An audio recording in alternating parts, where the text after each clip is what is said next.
Péjoa, câlin. Je lis vos anecdotes spéciales Saint-Valentin. Let's go. Installez-vous bien, il y aura des dingueries. Donc vous pouvez vous abonner et liker dès le début. Tout ce que je peux vous dire, c'est que le lendemain de la Saint-Valentin, j'aurai mal aux jambes. Comprendra qui pourra. C'est trop tôt pour faire des commentaires. Je suis étudiante. Figure-toi que ce jour, j'avais pas envie d'aller au resto. Et mon ex m'a envoyé 1000 francs pour acheter un plat de thiep. C'était le cadeau.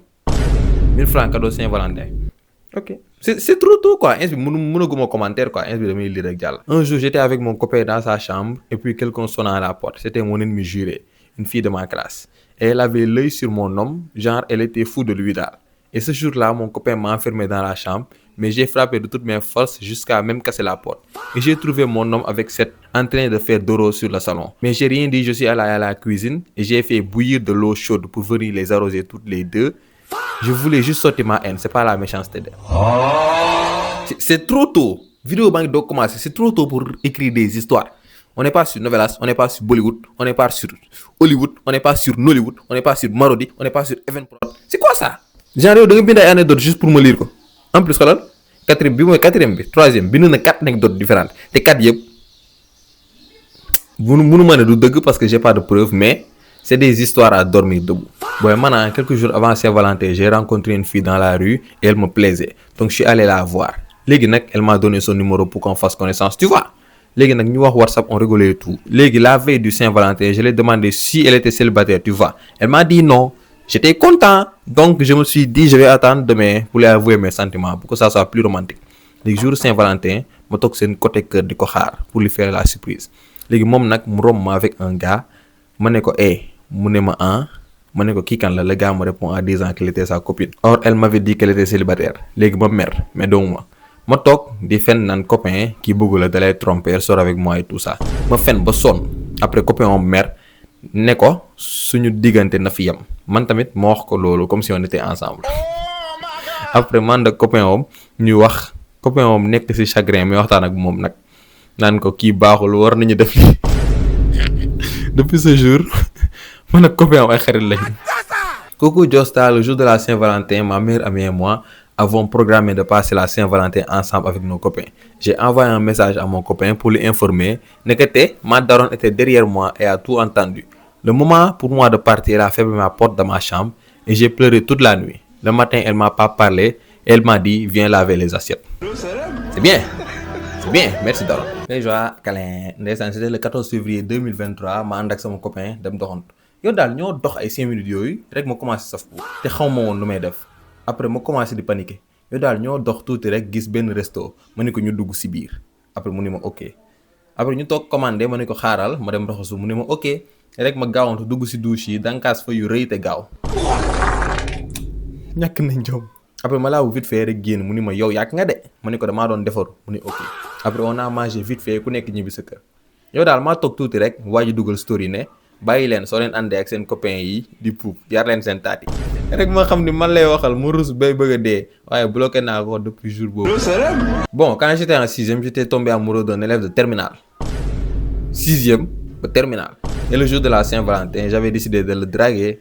De la draguer, de la drague. Je me suis bien sapé, acheté une bague de fiançailles à 250 et je suis allé me croyant pour héros. Je me suis mis à genoux devant elle. Elle me regarde, rit et me dit quand même sama rak. Après me siisu juk dem. Mais da nga waroon laajte rak bi ani mu pare nga xool naka ji nu mel.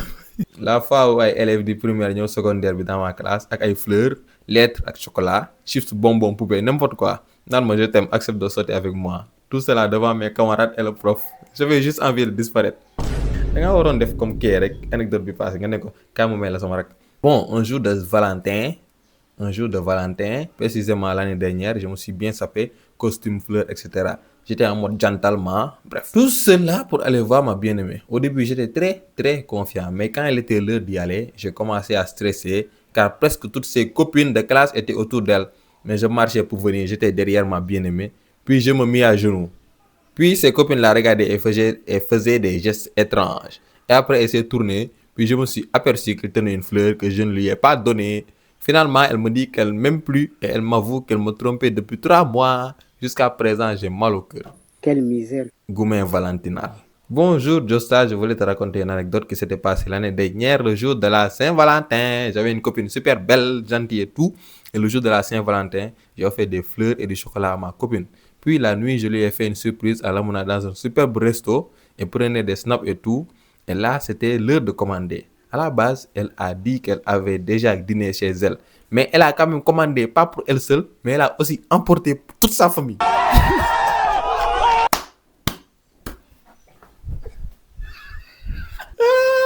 Le piège s'est refermé comme ça sur toi. Ouais. Je l'ai supprimé, j'ai quand même payé. Soo payewul nooy def di nga paye kay paye force. Et depuis ce jour-là, je ne l'invite plus à sortir avec moi à manger. Ok, soo ko invité waatee ma xam ni muusu. Faites attention aux meufs matérialistes NB. J'ai réalisé qu'on leur offre du chocolat car à Skip ça arrête les crampes. Mais je me suis jamais posé la question. Hein. Ah, moi rechercher vite fait. Google, bien avant de devenir le cadeau emblématique de la Saint-Valentin, le chocolat occupait déjà une place singulière dans l'imaginaire des civilisations anciennes. Chez les Mayas et les Aztèques, le cacao n'était pas un simple aliment, il était associé au rythme, à la fertilité et à l'union. D'après quelques recherches, il y a des trucs dans le des petites substances qui peuvent procurer une sensation similaire à celle éprouvée lorsqu'on est amoureux. Mais oui, ce que le gars a dit, c'est vrai aussi. Ça peut apaiser les crampes, d'après mes recherches. Recherches, ouais, pour la science. Salut, Josta, ma mère de 6e, il y avait un gars, on était dans la même classe. Il est venu me draguer rapidement. Coup de foudre. Et tu vois, on s'aime. Xam nga rek mbëggeelu xale. Jour Saint-Valentin nag ma def robe bu rouge avec mini crop top bu noir sama waa classe di ma tooñ. Après midi bi le gars daal di ñëw jëndal ma collier di ma ko solal ñëpp di ñu topp. Son grand frère nag daa ñuy gis boole ko parent am. Mais c'est son problème ah yow sa yoon nekku si. Moment poème. Je vous lis un poème. C'était le jour de la Saint-Valentin. Pas de fleurs spectaculaires, pas de dîner aux chandelles. Le monde d'or célébrait l'amour à coups de vitrines rouges, pendant que nous, on faisait simple, presque banal. On était assis l'un à côté de l'autre, un peu fatigués par la journée, un peu abîmés par la vie. Il y avait des silences pas gênants, juste vrais, des regards qui disaient plus que les mots. À un moment, je l'ai observé. Il doutait, il riait à moitié, il n'était pas parfait. Et c'est précisément là que ça m'a frappé. Il était fini, humain, fragile.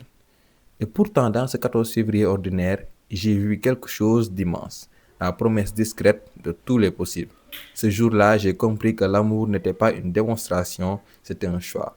Voir l'infini dans une personne finie et lui confier son aujourd'hui. Non, il y a mon binde. Non, Véro, t'es trop forte. C'est une dinguerie. C'est pas des liens, hein. C'est pas des liens. C'est une personne qui a écrit ça et je la connais. Big up à toi, Véro. Salut, Jo, ça va? Cette histoire que je te rencontre, cette histoire que je te raconte, cette histoire que je te raconte, pas raconte, c'est déroulé la Saint-Valentin passé. Ce jour-là, il y avait cours, j'avais acheté des cadeaux pour ma copine et je les avais mis dans un sachet avec mes potes. On avait tous nos cadeaux. Dès qu'on est entré dans la classe, dès qu'on est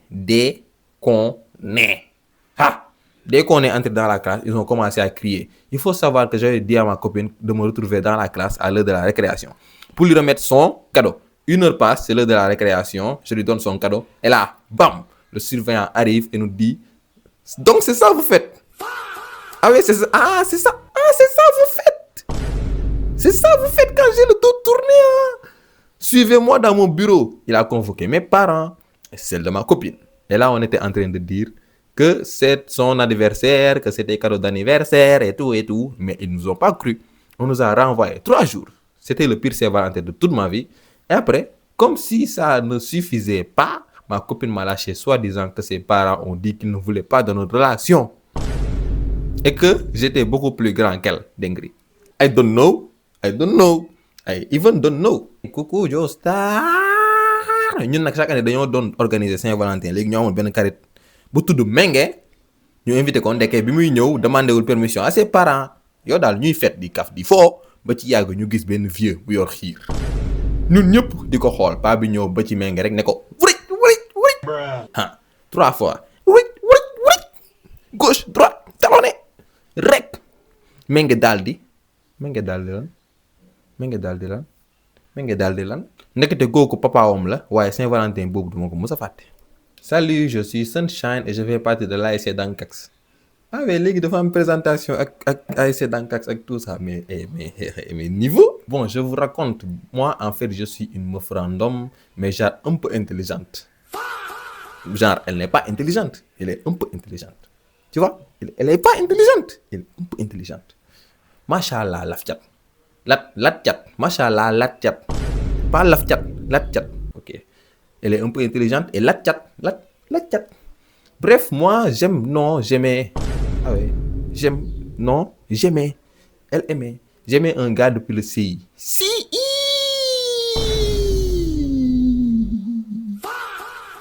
Madame, on était dans le même school depuis, mais il savait pas que je l'aimais. Nous m'ont xamé. Maintenant, c'est en 5e que mes harceleurs, ouais, je me faisais harceler. Bref, ils sont partis lui dire que j'étais amoureuse de lui ce jour-là. Je faisais tout pour l'éviter, mais bon, il m'a finalement vu, puis m'a regardé et m'a dit avec des yeux remplis de dégoût et de haine que je le dégoûte et qu'il ne pourra jamais aimer quelqu'un comme moi. C'est le moment de glow up. C'est le moment de glow up. De lui montrer que la petite que tu as dit l'autre qu'elle te dégoûtait, elle s'est transformée, elle est devenue Beyoncé. Maintenant, tu vas pas goûter. Bref, après 2 mois, la Saint-Valentin arriva, je ne mettais toujours pas remise. Il entre la classe avec des roses et une sorte de petite boîte noire, se rapprocha de ma table et les donna à ma meilleure amie. J'étais choqué, mais bon, je pensais qu'au moins, elle attendrait que je ne sois pas là ou quelque chose comme ça. Maintenant, malgré qu'elle savait que je l'aimais, elle l'a enlacé et a pris la bague. Non, à ce moment-là, je ne savais pas comment réagir. J'étais pétrifié en train de les regarder. Mais je ne pouvais pas pleurer. Je pouvais juste regarder le sol pendant que tout le monde me fixait en attendant ma réaction. Bon, là, c'était trop long, sorry. Mais bon, voici ma pire Saint-Valentin aussi, l'un des pires jours de ma vie. C'est que fini, bon, je ne sais pas pour la réaction de la meilleure amie. Je me dis que peut-être, man, si j'étais à sa place, qu'est-ce que j'aurais fait? Par respect pour elle, j'aurais refusé. Voilà, j'aurais accepté. C'est ça le paradoxe, quoi. Tu ne sais pas si entre les deux, qui est vraiment égoïste, tu comprends? C'est assez compliqué, quoi. Pour le bonheur de l'autre, est-ce que tu dois refuser certains trucs ou le couper ton bonheur? C'est assez compliqué, hein? De dire que, waouh, de fois, on a fait refuser juste parce qu'elle savait que je l'aimais. J'ai reçu des cadeaux de 10 gars, sauf le mien. Ah bah, moi, si je suis ce gars, instant boum, non, je me mets cadeau de. Yo, tu es là, moi je suis avec toi, tu reçois des cadeaux de 10 gars. Nga foog ne man naa la jox du ma lay jox reste avec tes 10 gars frère. Man daal l'année passée dañ maa invité woon dîner de la Saint-Valentin ma invité sama show ñu dem fekk organiser woon nañu affaire yi suñu biir c'est-à-dire mu passe entrée bi ma paye li si des boisson yi ak repas bi yeah 50-50 check ici check good ñu dugg nag ba installé wu man daal ma toog ba si kanam lamb sama poche gisuma sama portefeuille. Gisul portefeuille fekk ne fàtte woon naa ko suñu kër peut-être am na Wave te sama Wave vide na mu rus ko wax moom nag mu ne ma bébé doo ko wàndee repas bébé rek ma commencé transpirer parce que dañoo toogoon ak ay xaritam te moom elle est plutôt du genre vantard ndeysaan bëgg wonewul ndeysaan man daal ma ne ko sama portefeuille dama ko fàtte kër ga rek mu mbéj ma si kanamu ñëpp mu ne ma bébé tu m'as vraiment déçu, je te quitte. Mais tata doucement daa fàtte portefeuille lan la dara tey est-ce que xalal dama lay mbot de pourquoi tu mbéj mon soldat comme ça il a oublié son portefeuille teyu ko suñu tasee si mbedd bi di nga xam yow depuis boobu ba tey waxul ak man. C'est là que j'ai su que j'étais un mauvais copain en plus sax fàtte woon naa ko payal cadeau Saint-Valentin. Non mon gars t'es pas un mauvais copain, t'as oublié. L'oubli, c'est naturel, c'est humain, c'est tout ce que tu veux. Mais c'est rien. Mais da ngay defarwaat de bu fàtt bu mu la dalati. Bàyyi leen ko fen jox sa morom. Balle perdue, hein, c'est pas moi qui écris, c'est je sais pas. Paysan Kané benn Saint-Valentin la woon ma ni sama papa mu jox ma jënd cadeau pour sama gel mu ni ma looy doyee gel ma nekk moom moo ma doxante munu ma woon bañ après il m'a dit t'as besoin de combien je lui dis 5 ans elle m'a dit tu vas acheter quoi je lui dis des fleurs de chocolat. C'était le moment rap de la vidéo, je sais pas si vous avez compris mais c'est votre problème. Et j'achète tout, je me mets bien. Le jour je suis parti lui donner et je l'ai trouvé avec un autre gars. Mais je me suis tué et je suis reparti en pleurant. T'es un réel mon gars, t'es un vrai. t'es un frère su nekkoon gars yi booy yenn booy yi dem foofu noonu di créer ay débat non affaire da ngay reste digne après lan demee soo gisee nga ne ko saa yi gis naa la démb ñaa on casse tu casses mais tu restes digne amul ay dem di xeex ak waa ji non. Mon père me dit que toutes les filles sont les mêmes. Depuis ce jour, je déteste Saint-Valentin. On se retrouve dans la salle. Moi, j'ai été toujours célibataire, mais en troisième, j'ai tenté ma chance avec une fille trop belle. Je l'ai fait devant la cour de notre école pour me recaler pas. Lire mon site, comprendre. Bon, c'était un vendredi, c'était le 14 février. On était à l'école et d'un coup, on entend un bruit d'une foule devant l'école. Comme nous, on est curieux, on est parti voir. Et c'était des 6e et des 3e qui déclaraient leur flamme à des filles. Mais ils avaient des bouquets de fleurs et des chocolats. Pour la marque, c'était Lident. Les filles étaient ravées de la déclaration, mais le garçon de 3e a commencé à faire du rap. En même temps, il déclarait sa flamme. Le bouc, il s'est pris pour Killer Bee ou quoi? La fille l'a recalé et l'a insulté. Ce rap bi, vous melni ku am indifférence ce rap bi, vous melni ku am ay indéficience intellectuelle. Tout le monde a ri. Depuis ce jour, on l'appelle rappeur indéficience intellectuelle. Avant de commencer, Joestar passe la rêve de ton jean sur la photo, il est bad boy. Yeah. Jean, faut me faire la ça. Bref, moi je sortais avec un gars, sauf que ma mère ni mon père n'étaient au courant. Seule sa mère, à lui, était au courant. Ok. Donc le jour de la Saint-Valentin, vu qu'on n'était pas dans la même école, il a donné une lettre et des chocolats à ma mère pour qu'elle me le donne. Yaf. Retiens ce détail, on n'habite pas très loin l'une de l'autre. Dans la lettre, il disait que 23h, il allait venir par ma fenêtre pour me faire sortir en douce. Roméo et Juliette. C'est qu'il n'avait pas prévu à ce que ma mère ouvre la lettre pour la lire. Ah mais bien évidemment man suma amé dom ken ben boy jóge fee ne indi lettre dama jox ko sa dom damay lire lettre bi kay bien évidemment mais vous réfléchissez pas ou quoi. Donc le soir je dois me coucher, ma mère me dit d'aller dormir sur le canapé. Je dis ok, ça c'est bizarre. Pour précision, elle m'a pas donné la lettre hein? Donc mon yegulol ni xew. Vers minuit j'entends des cris et ma mère qui est en train d'insulter. Ça réveille les voisins et tout. En fait, le gars, il était venu à ce moment-là pour venir me prendre, man. Mais man aussi, je comprends rien. Au moment où je suis arrivé dans ma chambre, je le vois repasser par la fenêtre pour partir. Ce jour-là, hein, ma mère m'a tellement frappé, crié dessus. Là, Yarabi. J'étais choqué. Non, mais il y a bien. Elle a fait un échange. Ça, il va trouver sa Dulcinée, sa Juliette, sa Tchapali. Il a trouvé la daronne. Il a trouvé la daronne sur le lit de la petite. Ça s'est pas passé comme prévu. Il a cavalé. La Saint-Valentin passée, j'avais 15 ans et je sortais avec mon professeur de français. Ça drop direct. Mais personne ne remarquait rien parce qu'il jouait très bien le jeu. Ça drop direct 2 fois. Mais le jour de la Saint-Valentin, on a porté des tenues associées car après le cours, on avait un date. Un date. Ça drop direct 3 fois. Mais à notre grande surprise, les élèves avaient remarqué nos tenues. Et lors du cours, le clown de la classe, qui était mon ex, s'est levé et a commencé à se disputer avec le prof, lui reprochant de l'avoir volé l'amour de sa vie. J'imagine la scène. Soudain, le surveillant entre brusquement dans la salle. Il se fout, lui expliqua tout. Et enfin, il expulse mon professeur et convoqua mes parents. Eh, c'est vrai ça? Saint-Valentin 2024, le copain de ma meilleure amie et ses potes, moi ñu waxoon ñu dem Auchan Kër Massar parce que dafa bëggoon jëndal sama copine bi chocolat. Du coup, ñu gunge ko. Waaye bi ñu yeggee Auchan ñu taxaw ci buntu Auchan bi, bàyyi ko mu dugg nag ak sama meilleur ami ñu yàgg ci biir nag def presque 20 minutes. Ñu foog ni lu spécial lay jënd genre en mode ay chocolat yu bëri daal. En plus, je parle pas de n'importe quel chocolat. Mais jox saa laaj man lan la copain bi jënd. Lu mu jënd waxuñu lu mu jënd 400 francs yu la jënd. Franchement, on était déçus avec son déplacement bu metti bi. En plus, on était des célibataires. Mais quelle déception! Tu accompagnes un gars à Torrent à Auchan Kër Massar, il achète 4 Torrent. Jaruloon mi dem Kër Massar mënoon a dugg ci boutique koñ bi. Benn 14 février la woon. Man, sama mag ak sama benn cousin ñu ànd di dox. Sama mag ak sama cousin bi ànd ak seeni gel di dox, man kese may dox di kaji xeer yi rek. Ba yàgg ma gis benn meuf ma dem pour aborder ko rek ma ne salaamaaleykum rek mu ne ma laajuma la sa gàttaay ngay mel nii laaj.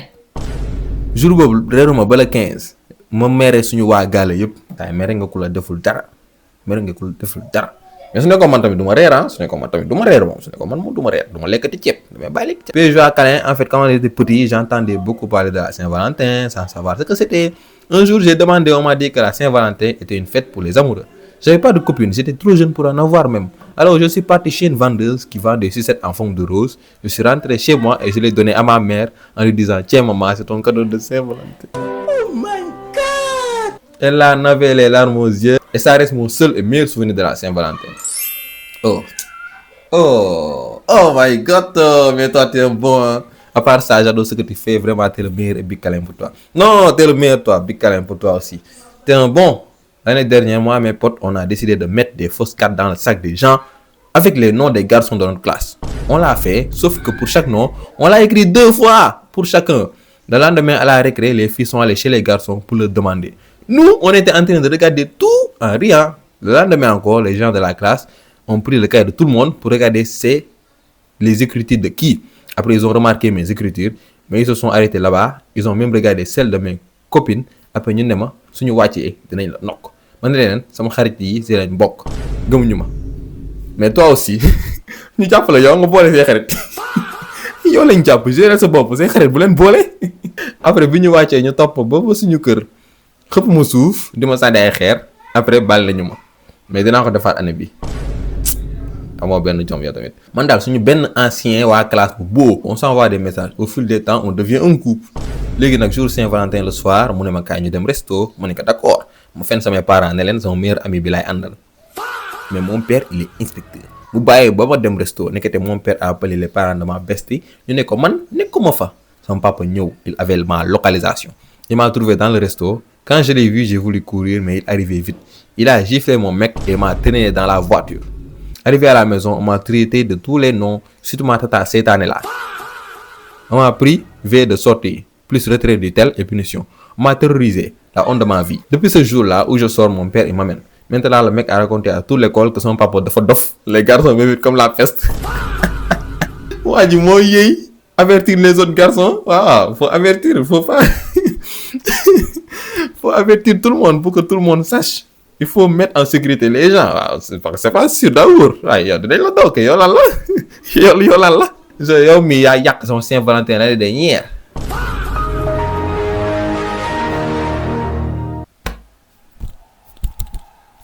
Yow daal ñun dañoo toog ci resto bi léegi nag ma ne ko tu connais Joestar il a dit ouais. Qu'est-ce que mon nom fout dans vos dates? Purée de patate douce. Il a dit ouais je le connais. Je l'aime tellement et je lui ai dit seulement. Et attends. Yo, t'es une fille si je comprends bien. Tu parles à un bouc, il te dit je le connais, je l'aime tellement. Même si je sais que aimer a un sens, mais n'utilise pas ce mot si t'es un mec. Et je lui ai dit, si seulement il n'était pas chrétien, je me marierais avec lui. Je l'aime tellement. Les gars, man maa yàq sa dét. Comment on le togne? Il y a tout de son tour. Qui ne je le connais? S'il n'était pas chrétien, je me marierais avec lui. Comme on le togne, man maa la togne. Man maa la wax loo sama tur. Man maa la wax loo ay je me marierais avec lui. Hein? Bu ma nga ne maa yàq sa kii. Yow de yàlla say 14 février di yàqu chaque année yow da ngaa réew sax. Et là il me dit donc va te marier avec lui. Toi et moi c'est fini. Bien joué mon gars. C'est bien. Yes. Et c'était mon premier amour nag. Loo koy nekkatul premier amour. Munoo am premier amour pare nga naan kaan ay non beneen góor suñu kii woon de moom laay marié wu. C'est quoi ça? C'est manque de respect. Sama ordinateur déchargé. Harleen ma branché ko. Salut Jo. Salut toi. Man de Saint-Valentin bi passé xam nga sama papa dañuy tere am copain mais ñun mooy loolu daal xolu car rapide lañ yor. Ku mu gis nga nekk ci sa téléphone bu bëri sax mu ni da ngay farantu. Léegi nag daaw maag sama copain bi dañoo génnoon dem resto daal yaa ma gën a xam daal man nag xam naa ni moom ay 21 lay wàcc ñu dem ay 18h war a ñibbi 20h30 te boo nekkee foofu doo am envie ñibbi. Doo am envie ñibbi ah ok. Léegi nag suñu yoonu ñibbi bi ñu taxaw di xaar taxi ñu taxaw lu yàgg nag amuñu léegi ñun ni dañuy doxaale pour bu ñu gisee taxi rek dugg ñun daal naka la ñuy doxee rek ay borom moto ñëw ñun nag ñu daw di daw rek fekk jour boobu ay talon laa soloon ñu sonn ci daw yi ñu taxaw ñu ne dañuy xeex ak ñoom. Kuy xeex ñu wàcc rek indaale ay paaka ñu naan ay génnee leen li ngeen yor ñu jox leen suñu téléphone yi ak suñu xaalis yi te man téléphone ma yoroon amul woon si man sax 2 semaines ñu jox leen lépp ñu foogoon ni dañuy dem ñu nekk fa ñu nekk fa naan ñu fecc leen sérieusement ma nekk fa di rëy làmmiñ rek ñu pes ma piw te man damaa amee asthme ma nekk fa di crise lu bañ daw da nga waroon teel crise léegi nag yoro tuñu xaalis xamuñu nu ñuy def pour ñibbi ñu gis benn oto buy dem ñu expliqué ko lu ñu dal mu yóbbu ñu ba suñu buntu kër ma wàcc rek sama oto papa gaare mu dugg taxaw di jooy ba si yàgg sama mag bi génn te moom moo ma couvrir ba may dem mu ni ma sama papa da laa seet ba nelaw ma dugg si kër gi rek mu yeew mu laaj ma foo nekkoon ba heure bii ma ne ko anniversaire ba yéex a jeex ñu génn ñu nangu suñu téléphone yi mu commencé di wax ba may jooy ma dem tëddi si lendemain bi nag mu ñëw di ko nuyu rek mu ni ma aw ma xaalis bu ma la jëndalee téléphone te man foogoon naa ni sax fàtte na ko le lendemain lu mu koy fàtte moo tax ren ku nekk moo ngi may naan ma resto ma ne leen dew ma sama yaay moom chaque jour mu fàttali ma sama talon yi ndax fa laa ko bàyyi woon resto moom bu ma fa naaree demaat xanaa ma am sama oto bopp rek waaye du ay taxi. L'année dernière, pendant la Saint-Valentin, un de mes amis m'a dit qu'il était amoureux de ma sœur. Il m'a dit de lui gérer, mais moi, en vrai, je n'étais pas d'accord. Donc, dans mon contexte deal, j'ai dit à ma sœur qu'il y a mon ami qui est amoureux de toi. Et s'il te drague, refuse. Elle a accepté. Ah ouais, c'est comme ça maintenant. Ah, c'est comme ça.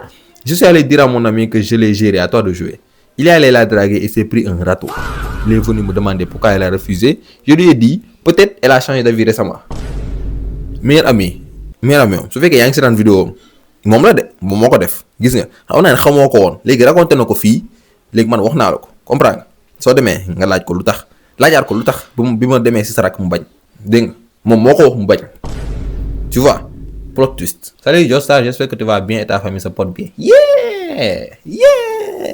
Bon, moi c'était l'année dernière man daal sama copain ak sama meilleur ami. Il faut savoir que sama meilleur ami bi elle n'a pas de copain. On l'a juste invité. waaw ñun nag ñu dem resto brioche dorée. Pourquoi tu pars avec ton copain, tu invites ta meilleure amie? Après moom lu mu fay def toog di xulle. Après le meilleur même après ton copain sax moom du nekk à l'aise. doo nekk à l'aise. Pourquoi vous invitez des gens? Léegi arrivé là-bas après avoir fait nos commandes, serveur bi amené le jus et tout. Sama meilleur ami bi ëppal dem tour jus bi kaas bi daanu mu yàqu borom serveur bi il a réclamé de l'argent pour ce dégât. Baax na si yow yaa ko invité. loo koy invité doo dem def lu ngay def loo koy invité moom amul fa njëriñ ñëw fa déjà moom sax da nga koy solal rek moom amul nga indi ko la yow tu es là tu l'offres elle est là elle te regarde. Le bouc aussi il est là au lieu d'être face à toi il est face à deux meufs. Vraiment, le pire jour de la Saint-Valentin, c'était ça. C'était l'an dernier, j'avais fini les cours, puis j'avais acheté du chocolat pour Graille. Puis j'ai aperçu ma crush et sa copine qui s'étaient assises. Et puis j'en avais un peu trop de chocolat. Je leur en ai donné sans me rendre compte que c'était le 14 février. Oui, quelques minutes plus tard, je me suis souvenu que c'était la Saint-Valentin et je me suis tenu la tête comme un con au milieu du quartier. En pensant qu'elle croyait que c'était un cadeau. Et depuis, elle me regarde bizarrement. Help. Bah, y a pas de help dans la vie, tout est communication. Tu vas, tu leur dis, Tata et Tata 2. Vous deux, je vous ai donné un chocolat. J'avais oublié, c'était pas pour truc de Saint-Valentin, mais c'était juste parce que moi j'avais demandé le chocolat à Moussour, mon Mylène. Coucou! J'ai 17 ans. Et il y a longtemps que j'ai rencontré un garçon, je suis tombé éperdument amoureuse de lui. Je ne voyais et voulais que lui. Alors que pour lui, je n'étais qu'un jouet. Quand il s'ennuyait, il n'avait rien à faire, au flirter et tout. Puis le jour de la Saint-Valentin est arrivé et j'ai rassemblé tout mon courage pour lui dire ce que je ressentais. Il m'a repoussé et m'a dit que rien ne s'était jamais passé entre nous. Même pas 20 à 30 minutes plus tard, il s'est mis à genoux pour demander à une autre fille d'être sa copine juste sur mes yeux. Sachant que j'étais complètement obsédé par lui, quelque temps après, mu ñëwaat foog ni mun na foowaat ak man. Mais ce mec, il a pas de vergogne, il a pas de rusukaay, il a pas de foulée et de fayda. Après, ma bàyyi ko ci biir. Puis, pour me venger, je lui ai brisé le cœur et sorti avec son meilleur ami, ce qui a créé une grosse dispute entre eux. Retour à l'envoyeur. Manon laay def. À l'approche d'un Saint-Valentin, j'avais pas d'idée de cadeau pour ma ndamal gossas, mais j'avais un ami à qui j'avais complètement confiance. Du coup, je lui ai demandé de me donner quelques idées de cadeaux. Le gars, il m'a proposé une paire de Mbabal 16, si t'as la ref. J'ai pas la ref. J'imagine, mais c'est pas la ref. Il m'a ensuite proposé un parfum qui s'appelle Kiki 44, parfum pour les morts. Sa xarit bi lii mu def nii moo ko tey wala. Le jour du Saint-Valentin j'ai donné le cadeau à ma tiramisu mu delloowaat ma ko doole ci mbéj bu saf-saf mu ñibbi di jooy sama yaay ne ma di xamoon nga ni dinañu la delloo sa parfum néew bi ak sa slip yu yàgg sa raxee ko doomu kaasara bi. Parfum pour les morts nga dem jox ko Saint-Valentin. Ma bestie qui m'a présenté à une pote à elle, comme la meuf me plaisait, je lui ai dit de donner ses coordonnées et elle l'a fait. Après des jours que je discute avec elle, je lui avoue mes sentiments. Elle m'a répondu que c'était réciproque. C'est là que nous avons commencé à sauter ensemble. Après, j'ai envoyé un message à ma bestie pour lui annoncer la nouvelle. Mais elle ne fut pas contente pour moi. Au contraire, elle était fâchée même. Je lui ai demandé ce que se passe. Elle m'a répondu Dara. Au même moment, elle m'a dit bonne nuit. Alors que ça faisait 21h. Ça m'a un peu surpris parce que j'avais l'habitude de parler jusqu'à X-time. Des fois le week-end jusqu'au petit matin. Yo sa bestie bi tamit hein? Votre relation il est ambigu. Le lendemain, on s'est croisés à l'école et elle a fait semblant de pas m'avoir vu à l'heure de la pause. Soit c'est moi qui vais dans leur salle de classe ou c'est elle qui venait. Elle n'était pas venue dans ma salle à 10h, donc je suis parti dans la sienne à midi. Quand j'entre dans la salle, je croise ma copine, la pote à ma bestie. Hein. Elle me fait un câlin devant tout le monde. On s'est parlé un peu. Après, je suis parti pour voir ma bestie. Mais je suis arrivé, je voulais lui faire un câlin. Elle m'a dit, ne me touche surtout pas. Je lui ai demandé, qu'est-ce que j'ai fait? Même hier, on n'a pas discuté. Aujourd'hui, tu me dis de ne pas te toucher. Que ça passe? Que c'est ceci, ça? Elle répond, xamolo def. Je lui dis, non. Toi, dis-moi. Elle me dit, yo, chikan, suñu classe, yep, nga câlin, ben jigen. À part man, je lui ai répondu directement que ça m'a gueule, non? Elle a commencé à miauler dessus, à me traiter de traître. La dispute était de plus en plus forte, elle tomba en crise. Elle se débattait, je la tiens fermement. Et les autres sont venus m'aider en l'emmenant à la direction. Quand elle fut calmée, je pars en classe. Après la fin des cours, je rentre chez moi. 2 jours passent, elle n'est pas venue à l'école. Elle ne répondait ni à mes appels, ni à mes messages. J'ai décidé alors d'aller chez elle le lendemain après les cours. Histoire venir, non? Allez, concentrez-vous. Le lendemain après les cours, je pars chez elle, j'entre dans le salon, je salue sa grand-mère et sa mère, puis je m'installe dans le salon. Elle descend en pleurant et en me serrant très fort et en disant pardonne-moi s'il te plaît. Je réconforte et elle s'échappe ses larmes. Ça yo,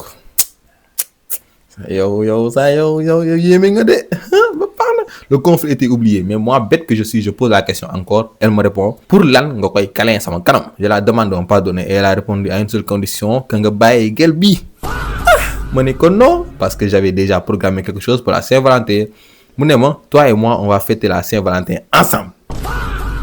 Genre yi ñoom moo tax ñu naan xaritoo góor ak jigéen amul genre yi la ñoo yàq suñu réputation ñoo yàq réputation xaritoo góor ak jigéen hein. Je la réponds que j'ai déjà une copine.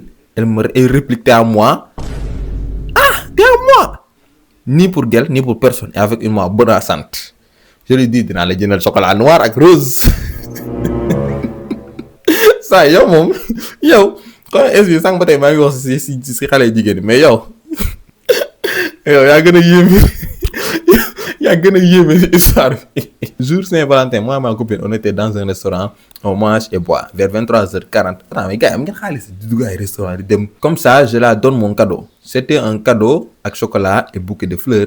Elle a pris en me remerciant, je lui demande comprendre ma li mu bind fi exactement, duma ko mën lire, mais si d'après ce que j'ai compris, nee na la meuf lui a dit, elle a pris le cadeau après, ensuite elle lui a dit que nous deux c'était fini. J'étais surpris, je lui demande pourquoi ça. Qu'est-ce que j'ai fait de mal? Elle me répond, yo da nga fon yeguma yo ak sa bestie, vous êtes en couple. Je lui dis non.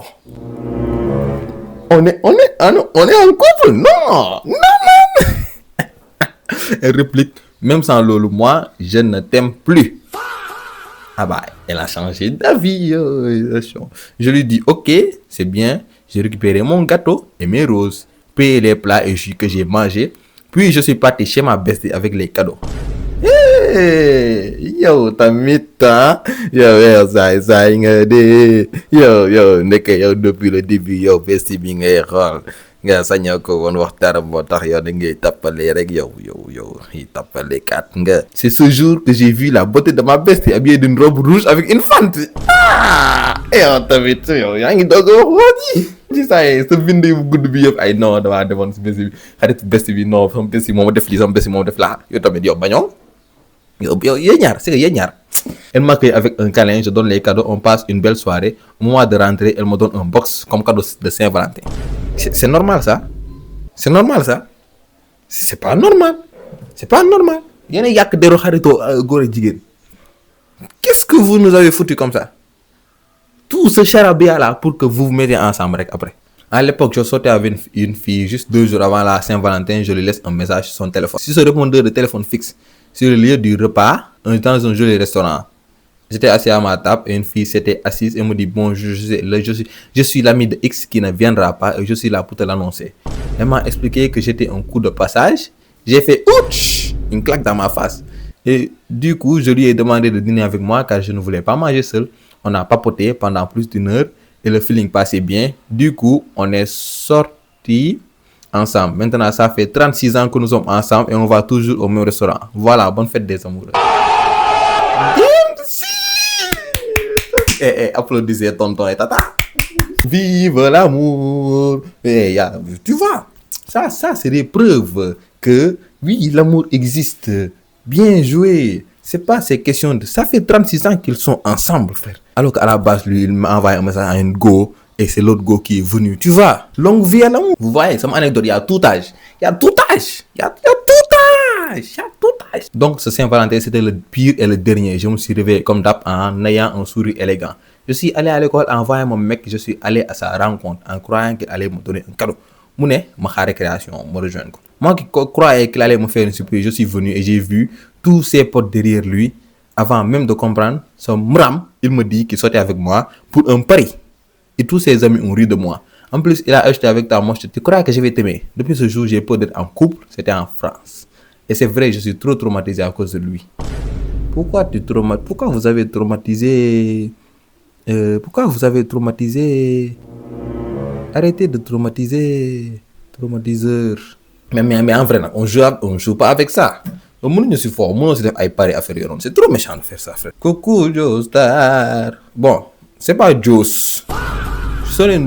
Coucou, Joe Star. Mais non, ngeen jël esprit collé ko ci Joe bi def ko Joss. Coucou Joss. Man daal daaw jour Saint-Valentin. Comme man célibataire là et jusqu'à aujourd'hui célibataire life. Sama copine yi ne ma ànd ak ñoom solu rouge noir ma bañ. Ñu insister ba ma nangu. Jour bi daal ma yegg ak rouge noir fekk ñoom kenn solu si. mu rus car yaru lañ ma xamee. ñu naan ma wesh ñoom elles ont oublié comme par hasard. ma nekk fa naan damay ñibbi mais après ma toog jàpp lees mais ñu topp ma di ma kaañ rek alors que ñoom chacune d'elles am nañu far. Que dis-je? Des tonnes. Mais comme man je suis pas intéressé à ça, elle voulait me ridiculiser. Mais bon, man moom dañ maa xamee yem sama place donc ça ne m'a fait ni chaud ni froid. Sa xarit yi elles sont vicieuses comme vu que c'est le mot qu'on utilise maintenant. Elles sont vicieuses. Je sais pas si yéen a ngi ànd ba tey de mais c'est bas de faire ça, c'est méchant. Elles ont fait ça juste pour t'humilier du début à la fin. ñu ne la nga sol rouge noir ñoom soluñu juste pour kaañ la. En plus de ça xam nañ ni yow amoo ñoom ñu am ñu invité la gën laa jàpp kaañ. yow daal loolu daaw la woon dama am xarit boo xam ne chaque Saint-Valentin di bind ak lettre di ko dugal ci sac suñu waa classe. Est-ce que c'est pas le même que l'autre là? Parce que on a vu le pauvre de celui qui met dans les sacs. Cette fois-ci peut-être qu'on va voir le pauvre de l'autre. léegi suñu classe am ñaari xarit yoo xam ni dañoo love même gars bi léegi sama xarit boobu jël lettre bi ku nekk dugal ko sa sac ñoom ba ñu gisee lettre bi pour ñoom xale bu góor moo leen ko envoyé ñoom ñaar ñëpp ñu dem ci xale bu góor bi naan dañ koy confronter bañ demee gars bi ne leen lomba leen laaj ma lu ñu def ñaari xarit yi di xeex ba kenn ki lell kenn ki jour boobu surveillant yi prof yi ñëpp a jombi lell pour un gars qui ne vous aime pas, pour un gars qui n'a même pas envoyé de lettres, pour des lettres qui ont été écrites par une autre personne. Non, lii nag mooy effet papillon. Lii mooy effet papillon dëgg. Toi, t'as juste mis des lettres dans des sacs, et tes lettres là ont causé la lellification de quelqu'un. Je me rappelle son premier copain jour Saint-Valentin ñu ñëw di ma boutique ma dem seen kër mu jox ma fleur aw ma fu ma koy def ma dem ba suñu kër escalier bi ma dugal ko sama biir yére bàyyi ba ñëpp tëdd ma doog kaa def sama sac ma yeewu dem jàngi am cours SVT. 6e du ma mës fàtte jour boobu pédagogue sa meilleur ami génnee fleur bi rek suñ prof ne ñax waaye ñax mu rus waa classe bi yëpp gis ko ñu wax ma ni moom ma ko. Salut Jossa, j'ai honte de cette anecdote. Depuis cela, j'ai arrêté les relations hors mariage. Ah ouais. Ah ouais. 14 février en 2022, j'avais 13 ans. Oui, je sais, très jeune. J'avais un mec, mon premier amour, il a décidé d'être romantique pour la première fois. Il m'invite chez lui pour un petit goûter. Comme il n'y avait personne, on mange un tacos bien épicé. Un peu plus tard, j'ai eu vraiment mal au ventre. Du coup, je suis parti aux toilettes. Et là, une grosse tasse de sang plus cax sur mon pantalon. Et c'est pas fini, je passe 1 heure dans les toilettes, j'avais trop honte. Il frappe à la porte, il demande qu'est-ce qu'il y a. Je lui explique, il m'achète une serviette et me donne un pantalon. Jour bobu xawma sax numa jaar ba ñibi. PS, on est toujours ensemble. Wadi muñ kat la quoi. Yo, attends, man je waxuma lolu. En haut, tu as dit j'ai arrêté les relations hors mariage. Là, tu as dit on est toujours ensemble. Vous êtes pas mariés. Vous pouvez pas vous marier. T'as 17 ans côté non. Tu peux pas te marier peut-être. Vous n'êtes pas marié. Maintenant, j'ai arrêté les relations hors mariage. Arrêtez au dara. On raconte qu'au 3e siècle, à Rome, on raconte qu'au 3e siècle, à Rome, l'empereur Claude II avait interdit les mariages pour les jeunes hommes, pensant que les soldats célibataires étaient plus forts au combat. Mais Saint Valentin, un prêtre, trouvait cette loi injuste. Il a donc continué à marier les couples en secret, la nuit, par amour et par courage. Quand l'empereur l'a découvert, Valentin a été emprisonné puis exécuté le 14 février. Avant de mourir, il aurait envoyé une lettre signée de ton Valentin. Attends, je vérifie l'histoire. Un prêtre Valentin exécuté vers 269 pour avoir marié des couples en secret. Yes, je valide l'histoire, c'est vrai. Et tu vois, dans mes vidéos, tu apprends. En même temps, tu rigoles, en même temps, tu te divertis, en même temps, il y a des leçons de morale, en même temps, tu apprends des leçons, des bêtises des gens. Madame, tout se mélange, mais c'est pas juste du divertissement, c'est du... amagul terme daal bu mën a exprimer. Ñun suñu école dañoo tàmm jour Saint-Valentin dañuy bind ay lettres en anonyme pour quelqu'un. Après ñu jox ko membre du gouvernement pour mu joxe ko. Léegi man j'ai écrit une lettre pour sama copain ma joxe ko nekk te yoo saa waay da doon génn ak benn xale bu jigéen boo xam ni ñoom ñaar ñoo bokk classe. Xale bi jël lettre bi lire ko photo ko poster ko bind va dormir monsieur mon mari n'est pas intéressé. Dormir est mieux de. Le pire ma wax ko ku góor ki mu ni ma ku jigéen gi xaritam la daf maa bëggoon prank quoi. Dama choqué jour boobu. Ça c'est des mensonges de bougain, le boug. On arrive au terme de cette vidéo. Non mais cette vidéo bi neexoon na trop, j'ai trop aimé faire ça. Tey énergie neexoon na trop. Bon, su ma ko posté day fekk jour Saint-Valentin fi guddi la. Donc bon, je vous souhaite une bonne fin de soirée de Saint-Valentin. Pour ceux qui vont regarder ça après le Saint-Valentin, j'espère que c'est une boss neexoon na. Qu'on se retrouve dans quelques vidéos, dans quelques semaines pour ay anecdotes, pour ay clips, pour ay je ne sais quoi encore. On se retrouve, donc abonnez-vous, likez la vidéo, partagez. Merci à mon gars, Momo Graphics pour la miniature. Pour miniature nice, pour miniature bien. Dem len follow ko Instagram, le gars c'est le meilleur graphiste, il est trop fort. Bref, c'était Joestar. Ciao.